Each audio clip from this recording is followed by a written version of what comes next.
moment, Emmanuel Macron, tu sais, lors du passage de relais avec François Hollande en mai, font la foule. On voit ça sur BFM. Ils font la foule et il va voir qui? Il va voir Serge Weinberg. Qui est Serge Weinberg? C'est l'homme qui lui a permis, qu'il a rencontré dans le truc Attali, la commission Attali, et qui lui a permis de rentrer chez Rothschild. Tu vois?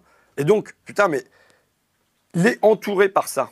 Et donc, évidemment, il est impossible de critiquer Sanofi. Aujourd'hui, le fait que Sanofi paye pour le scandale de la Dépakine, c'est impensable pour le gouvernement français. Le gouvernement risque de préférer payer plutôt que de faire payer Sanofi. Et c'est pas pour les bienfaits de l'industrie française, c'est pour les bienfaits de cette oligarchie. Tu sais, je te disais, lobby, c'est un terme qui convient pas. C'est un truc dont j'avais discuté avec Geoffrey Goens, qui est un universitaire belge qui travaille beaucoup sur l'Europe. Je lui parlais des lobbies à Bruxelles. Bon, on peut raconter plein d'anecdotes là-dessus. Mais il me dit non, c'est vraiment une mauvaise manière de voir les choses, parce que ça suppose qu'il y ait deux choses séparées. Qu'il y ait d'un côté les parlementaires et la Commission européenne, et qu'il y ait de l'autre côté les lobbies qui font pression sur eux. Mais c'est pas ça comme ça qu'il faut regarder.